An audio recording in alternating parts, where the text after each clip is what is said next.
اگر تو پلاٹ کسی آدمی نے اس نیت سے لیا ہے کہ میں خود اس پر اپنی رہائش کے لیے گھر بناؤں گا تو اس پر زکوٰۃ نہیں آئے گی۔ لیکن اگر پلاٹ اس نیت سے لیا ہے کہ بعد میں اس کو سیل کروں گا اور اس سے پروفٹ ملے گا تو پھر یہ پلاٹ مال تجارت میں شامل ہوتا ہے، اور جس وقت اس کو لیا اس وقت بھی یہ نیت تھی، اور جب پورا 1 سال گزر گیا تو اس دن بھی یہ نیت موجود تھی کہ میں نے یہ پلاٹ سیل کرنا ہے اور اس سے پروفٹ لینا ہے، اور اس کو کاروبار سمجھ میں کر رہا ہے، تو اس صورت میں وہ مال تجارت ہونے کی وجہ سے اس پلاٹ پر زکوٰۃ آئے گی۔ دوسری بات، اب اس پر زکوٰۃ کا طریقہ کیا ہوگا؟ زکوٰۃ کس اعتبار سے آئے گی؟ اگر یہ پلاٹ نقد کیش کے ساتھ آدمی نے خریدا ہے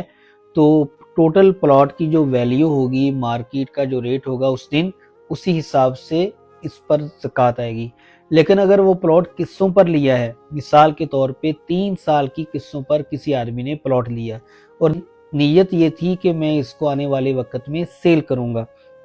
تو جب 1 سال ہو گیا تو پھر اس کی زکوٰۃ کا طریقہ یہ ہوگا کہ دیکھا جائے گا کہ 1 سال میں اس نے کتنی پیمنٹ اس کی ادا کر دی ہے۔ تو جتنی پیمنٹ ادا کر دی، اس کا مطلب یہ ہے کہ اتنی ملکیت اس بندے کو حاصل ہو گئی، لہٰذا جتنی پیمنٹ ادا کی ہے اس کے مطابق یہ زکوٰۃ ادا کرے گا، ٹوٹل اماؤنٹ کی زکوٰۃ ادا نہیں کرے گا، بلکہ 1 سال میں جتنی قسطیں گئی ہیں اتنا یہ مالک ہو گیا، صرف اسی کی زکوٰۃ ادا کرے گا۔